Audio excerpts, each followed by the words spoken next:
As the 2019 presidential election approaches on February 16, Citizen Information Network gives you a rundown of some of the presidential candidates and their political parties. Kingsley Moghalu, YPP. Kingsley Moghalu is the candidate of the Young Progressive Party, YPP, for the 2019 presidential election in Nigeria.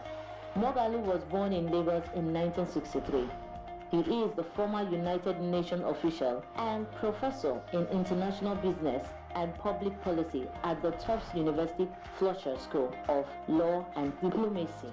His campaign promises include 1 trillion naira venture capital funding of the creative industry and startup businesses in Nigeria, prioritizing the reformation of the Nigerian police, establish a seaport in eastern Nigeria, and complete the second Niger bridge within 2 years.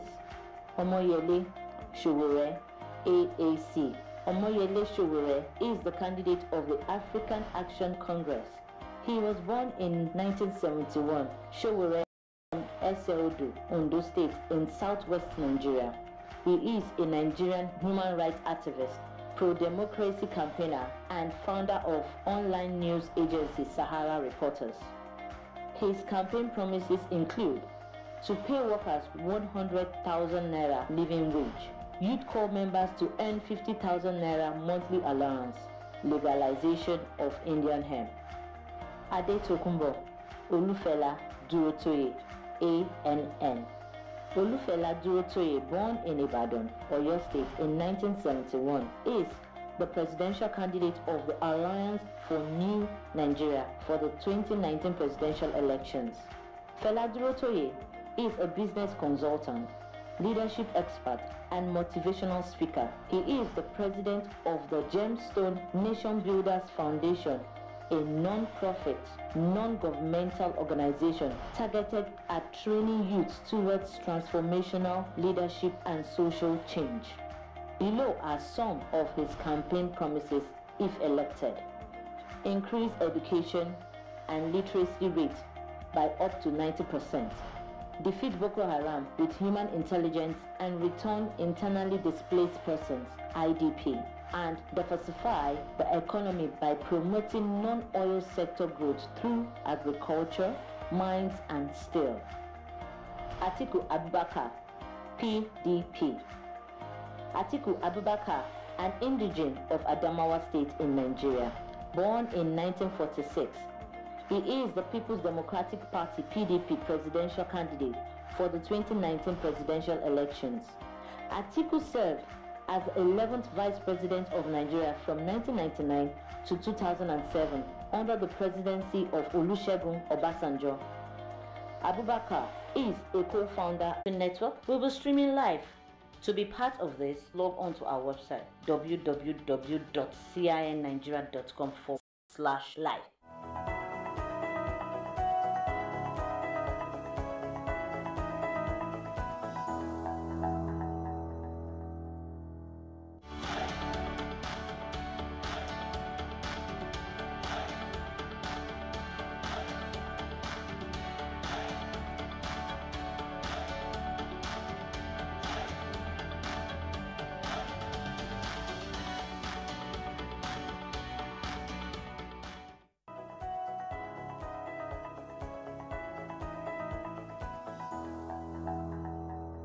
It's a beautiful morning here in the city of Asaba, Delta State, and this is the Street Assembly brought to you by Citizens Information Network, CIN, that online television that bridges the information gap between the government and, of course, the people on the street. My name is Raphael Nwaneri, popularly known as the Honorable Speaker of the Street. When we come back, we'll be sampling the opinions, the views, and, of course, the reactions of the news making headlines on our national newspaper this morning. Do not touch that dial. We'll be right back.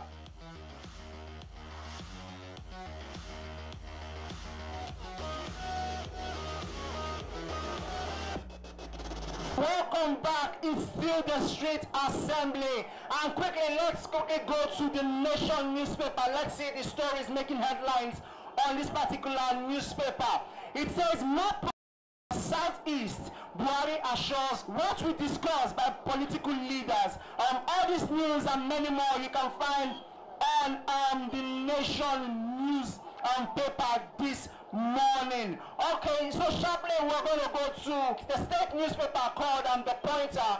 The Pointer this morning says, I will increase government involvement in sports development, says the governor of the state, Okowa. This can be found on page 3 of the Pointer newspaper. Now let me go straight to Daily Sun. The Daily Sun says, Chibok Girls Saga, Jonathan Pastor Shettima, ex-president's book, work of fiction. Borno governor says, Governor abdicated his duty. Jonathan alleges in the book.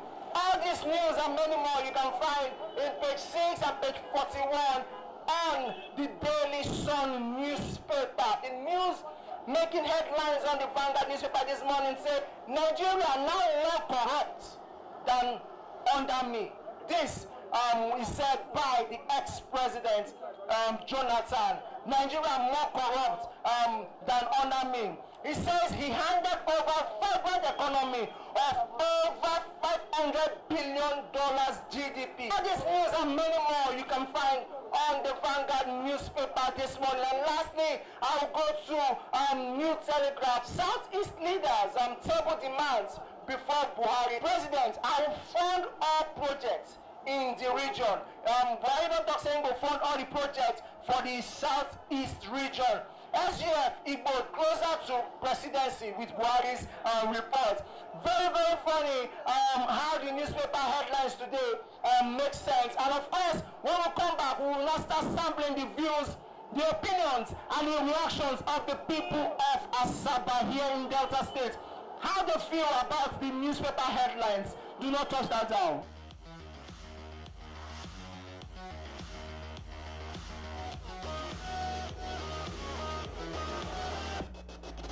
All right, welcome back, distinguished viewers. It's still the Street Assembly. And like I said before, we still there here for Asaba, Minibisi Road, precisely near Ipuzo Junction. And I get with me two distinguished street representatives here for Minibisi Road. We want to talk as they hot on particularly Vanguard newspaper. Make we meet them. Good morning, sir. Good morning. Can we meet you, sir? Yes, my name is. All right, Mr. Prudence. Good morning, sir. Yes, sir. Can we meet you, sir? My name is Ojo Bujud. Oh, all right, sir. Quickly, let's go to the Vanguard newspaper. It says Nigeria is now more corrupt than under me. You understand that? That's Jonathan Aintoka. That Nigeria presently is more corrupt than when he was the president of this country. What's your take on this, sir? I don't believe that Nigeria is now more corrupt. Is fighting war against corruption. So with his push forward, I believe Nigerians are now better than when we were under Goodluck Jonathan. So there is better moral behavior. Nigeria are not corrupt now than under Goodluck. They are not corrupt. That's my take on it. All right, Mr. Prudence, what's your own take on this particular header? Well, you know, from the headline here, Nigeria now more corrupt than under me.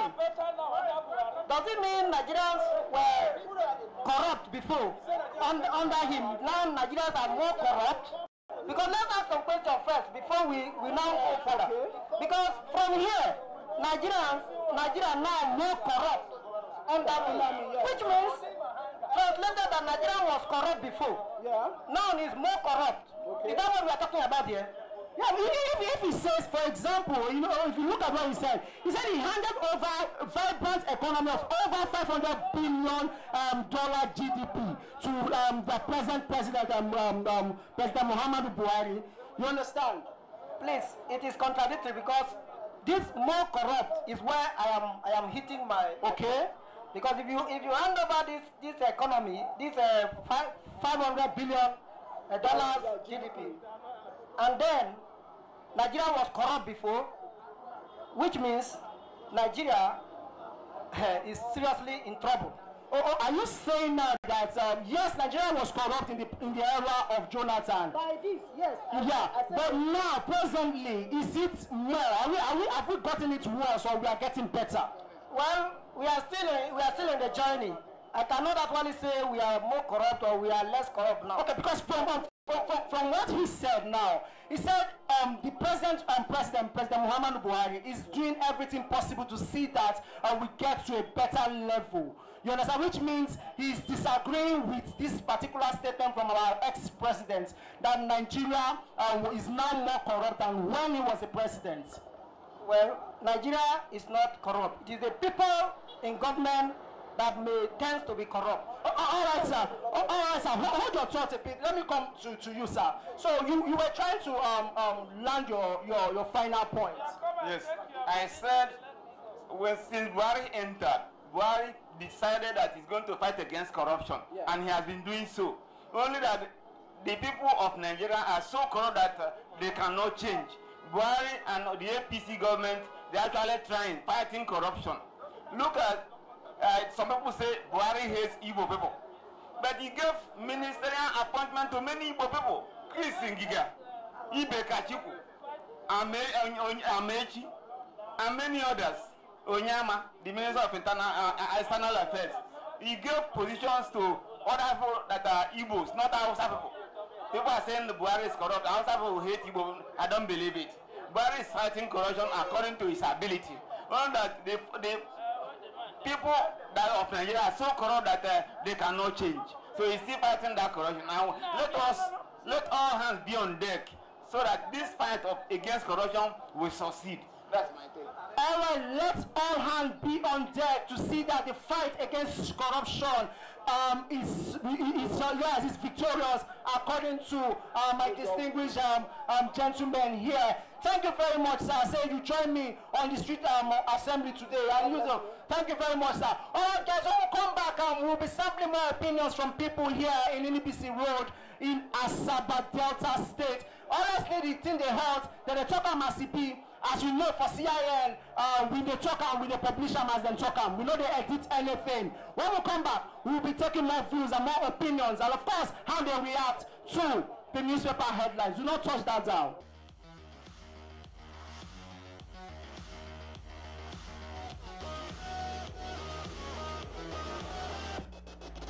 Welcome back, viewers. It's still the street assembly, and we still there in NBC Road here for Asaba, waiting near Ibuzo Junction. All right, I get with me a fine distinguished street representative. We want to talk as they hold on the national dailies. Good morning, sir. Can we meet you, sir? Good morning, my dear. My name is Dr. Kingsley Obunda. All right, Dr. Kingsley. Sharply, let's go to the national dailies. You said you want to talk on this particular Vanguard story that says that Nigeria are now more corrupt than under me. What's your take on this? My take on it is that actually Jonathan hits the nail on the head. Because if you look at the indices before Jonathan, during the time of Jonathan and after Jonathan, you can see that the corruption perception index have gone down drastically. You understand? We have climbed almost 14 places up down than it's supposed to be. This is a government that actually said, yes, we are fighting corruption. But at the end of the day, the way people are seeing Nigeria, it means that we are down in the corruption perception index. You understand? Way back in 2015, 2014, Nigeria was doing fine. We were just doing fine. But the way people were perceiving us and the PDP administration, they felt that things were not working. But with that same corruption, Nigeria was able to have an economy of almost $500 billion. Nigeria was able to have an economy that was #1 in Africa. Nigeria was growing at 6.something%, even with the same corruption. With the same corruption, administration of Jonathan was able to build 14 universities, build more than 168 Almajiri schools in the north. And with that same corruption, rice was okay. I mean, we were buying rice at 7,000. People were not suffering. I saw my first poverty in life in 2016 when Buhari entered. So when you're talking about corruption, it is more in this country. imagine a government that is sitting and said are fighting corruption, and you have a sitting secretary to the government of the federation using 200 million naira to cut grass, and that has not been, he has not been charged to cut. It is still in this same government that you see snakes swallowing money and all those things. What's your reaction to this statement as said by the former president of Nigeria, Dr. Ebele Jonathan, about Nigeria being corrupt, more corrupt than when he was the president? The former president has his own opinion on issues, and every individual has their opinions. My opinion is that I am saying for a president to assume power in Nigeria and says he wants to fight corruption, do you know the political will to be able to say I want to fight corruption in a country that was messed up in corruption in so many years before now?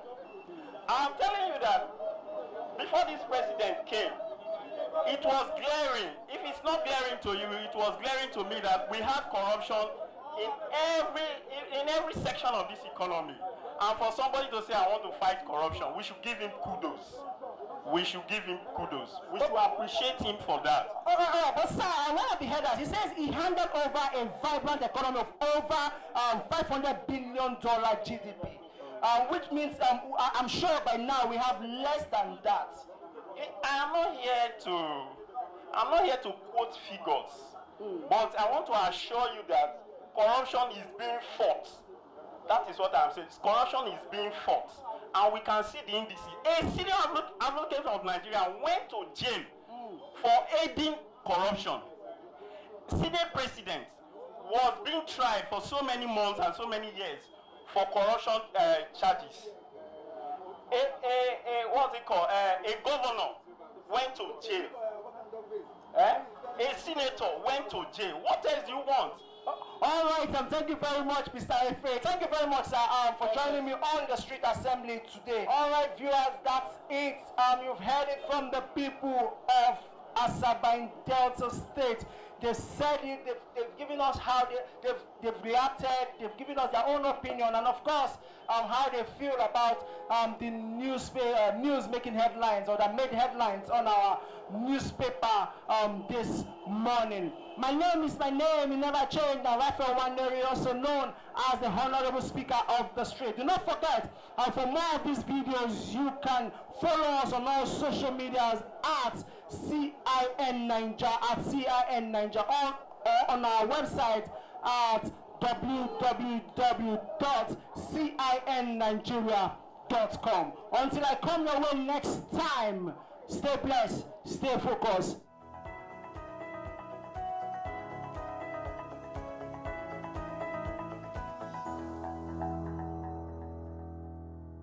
Alright, welcome back, distinguished viewers. It's still the Street Assembly by Citizens Information Network, CIN. I have with me another wonderful gentleman here in Onitsha constituency, Street constituency. Let's quickly meet them. Good morning, sir. Morning. My name is Mr. Iken Okeke Patrick. Mr. Iken now. And yes, sir, good morning. I'm Apostle Felix.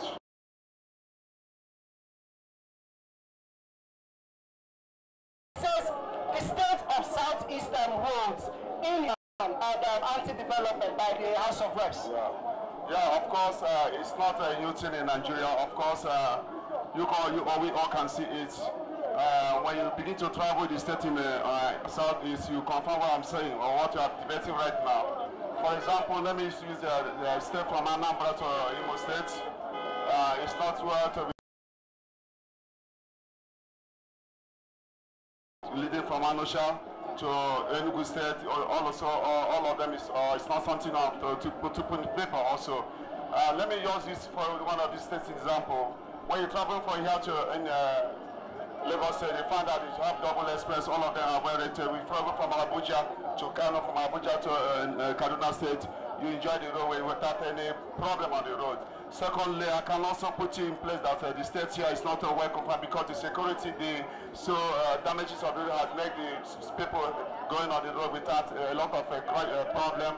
For example, the congestion of the road, bad road, and also it led a lot of accidents to occur also. So many other things to be put in place. For example, when you begin to travel from here to Ebonyi State and from Enugu to Owerri, from Owerri to Port Harcourt, you find that the road is not something to also talk about. So we have been having problems on road in Southeast. There is no road you can be mentioned. We've been recorded and credited to Nigeria that we are benefiting from the government at all. All right, thank you very much. I'm going to still come back to you. You've heard it from the apostle. There is no road here in South. Comes to you, sir. You said you want to talk on the state paper. That's basically the executive journal. Okay, so which particular header do you want to talk about here?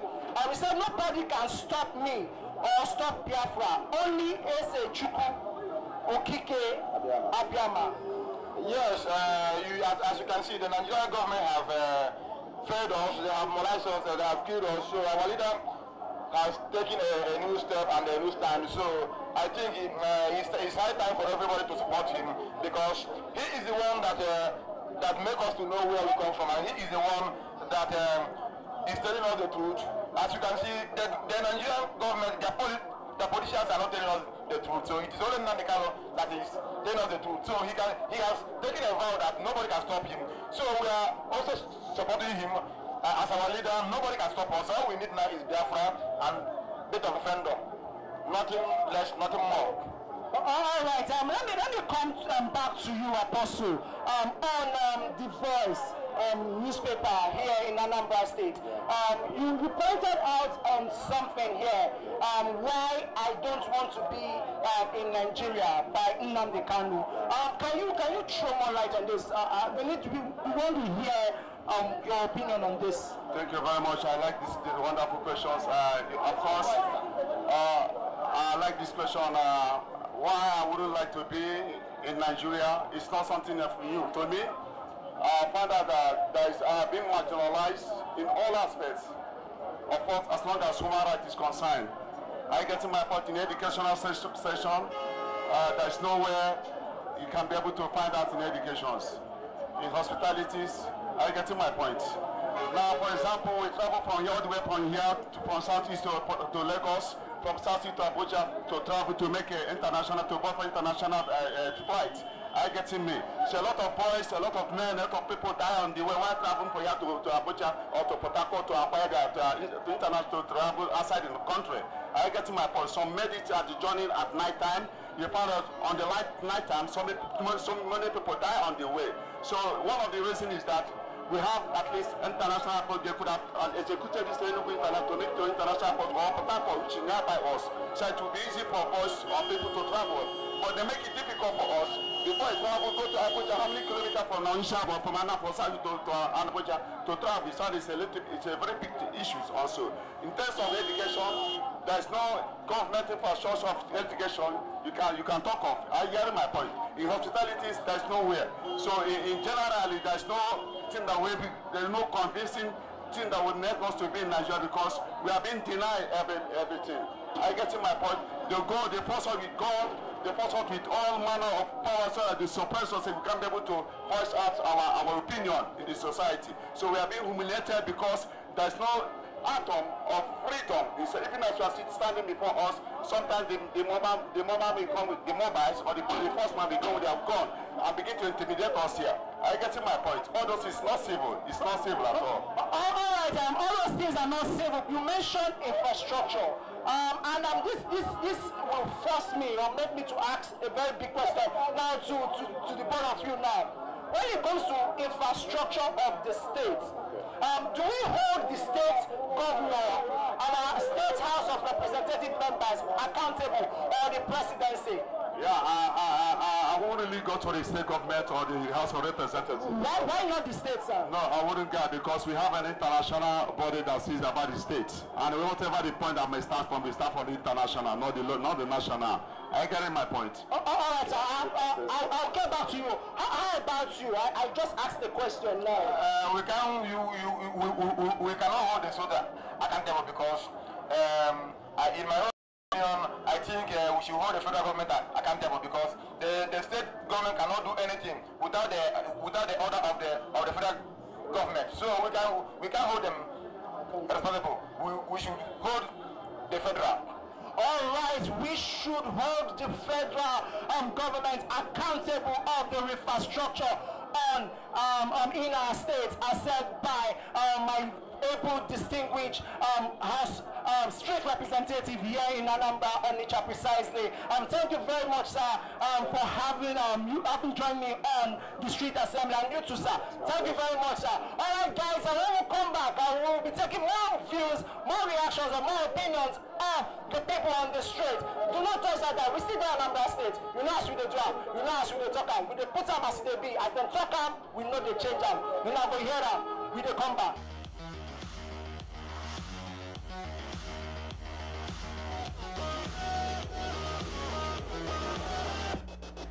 Alright, welcome back, distinguished viewers, and we are still in the heartbeat of Anambra State, Onitsha precisely. Good morning, sir. Can we meet you, sir? Sir, good morning, sir. My name is Onyekachi. Mr. Onyekachi, and then you, sir, what's your name, sir? My name is Mr. Okuchukwu Sunday. Mr. Okuchukwu. Alright, quickly, let's go to the Vanguard newspaper. It says, State of Southeast Road, inhuman, anti-development. What's your take on this, sir? Yes, the state of Southeast State, Mendi Road, in fact, is very terrible. What we are seeing in this very southeast of the country, Nigeria, is very, very dangerous to us. That is why we are calling for the intervention of the world to come to intervene to this part of the world. We are seeing hell in this present southeast Nigeria about the roads. All right, sir. How about you, sir? What's your take on this? So, Southeast Road is not regard. All the whole southeast is not regard at all. They are not involved in one Nigeria. That's what I'm saying. So we need intervention seriously from now. That's what I'm saying. They are not regarded as a Nigerian. All right, guys. It's been the same agitation here from the people of Anambra State here in Onitsha Street constituency. The state of their road has been in a state of deplorable state. It's not a road that you really want to ply. And they've been calling on both the federal government and the international bodies to see what they can do to bring this, to secure or bring the whole situation to arrest. My name is Raphael Waneri, like I always say, the Honorable Speaker of the Street. Thank you for joining me on the Street Assembly, and also thank you very much, sir. All right, guys, I'm here in Onitsha constituency, Street constituency. Let's quickly meet them. Good morning, sir. Morning, my name is Mr. Iken Okeke Patrick. Mr. Iken now, and you, sir, good morning. I'm Apostle Felix Julelu. Apostle Felix. Okay, quickly, Apostle Felix, let's go to the Vanguard newspaper. It says, the state of southeastern roads, inhuman and anti-development by the House of Reps. Yeah, of course, it's not a new thing in Nigeria. Of course, we all can see it. When you begin to travel the state in the southeast, you confirm what I'm saying or what you are debating right now. For example, let me use the state from Anambra to Imo State. It's not something to be writing off. When you talk about states leading from Anosha to Enugu State, all of them it's not something to put in paper also. Let me use this for one of these states example. When you travel from here to Lagos State, they find that you have double express, all of them are well rated. We travel from Abuja to Kano, from Abuja to Kaduna State. You enjoy the roadway without any problem on the road. Secondly, I can also put you in place that the state here is not well confined because the security. So damages of the road has made the people going on the road without a lot of problem. For example, the congestion of the road, bad road, and also it led a lot of accidents to occur also. So many other things to be put in place. For example, when you begin to travel from here to Ebonyi State and from Enugu to Owerri, from Owerri to Port Harcourt, you find out the road is not something to also talk about. So we have been having problems on road in Southeast. There is no road you can be mentioned. We've been recorded and credited to Nigeria that we are benefiting from the government at all. All right, thank you very much. I'm going to still come back to you. You've heard it from the apostle. There's no road here in Southeast that the people of Southeast have actually benefited from. Okay, let me come to you, sir. You said you want to talk on the state paper. That's basically the executive journal. Okay, so which particular header do you want to talk about here? We said nobody can stop me or stop Biafra. Only Eze Chukwu Okike Abiyama. Yes, as you can see, the Nigerian government have failed us, they have molested us, they have killed us. So our leader has taken a new step and a new stand. So I think it's high time for everybody to support him, because he is the one that makes us to know where we come from, and he is the one that is telling us the truth. As you can see, the Nigerian government, the politicians are not telling us the truth. So it is only Nnamdi Kanu that is telling us the truth. So he has taken a vow that nobody can stop him.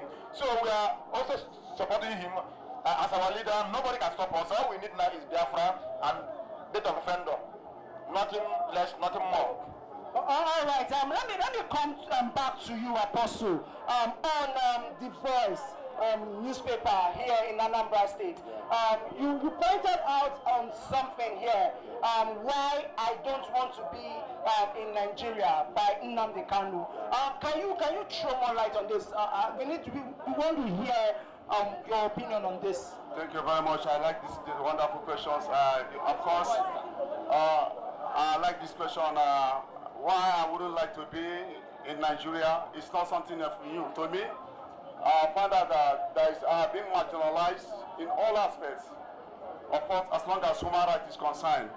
I get to my point in the educational session. There is nowhere you can be able to find out in educations. In hospitalities, I get to my point. Now, for example, we travel from here all the way from Southeast to Lagos, from Southeast to Abuja, to travel to make an international flight. Are you getting me? So a lot of boys, a lot of men, a lot of people die on the way while traveling from here to Abuja or to Port Harcourt to acquire to international to travel outside in the country. Are you getting my point? Some made it journey at night time. You find out on the night time, so many people die on the way. So one of the reasons is that we have at least international airport. They could have executed this Enugu International to make to international airport or Port Harcourt, which is nearby us. So for boys or people to travel. But they make to the point of view now. When it comes to infrastructure of the state, do we hold the state governor and our state House of Representative members accountable, or the presidency? Yeah, I wouldn't really go to the state government or the House of Representatives. Why not the state, sir? No, I wouldn't go, because we have an international body that sees about the state. And whatever the point that may start from, we start from the international, not the national. Are you getting my point? All right, sir. I'll get back to you. How about you? I just asked the question. We cannot hold the soldier accountable, because in my own opinion, I think we should hold the federal government accountable, because the state government cannot do anything without the order of the federal government. So we can hold them responsible. We should hold the federal. All right, we should hold the federal government accountable of the infrastructure in our state, as said by my able distinguished House Street Representative here in Anambra, Onitsha precisely. Thank you very much, sir, for having joined me on the Street Assembly, and you too, sir. Thank you very much, sir. All right, guys, when we come back, I will be taking more people of Anambra State here in Onitsha Street constituency. The state of their road has been in a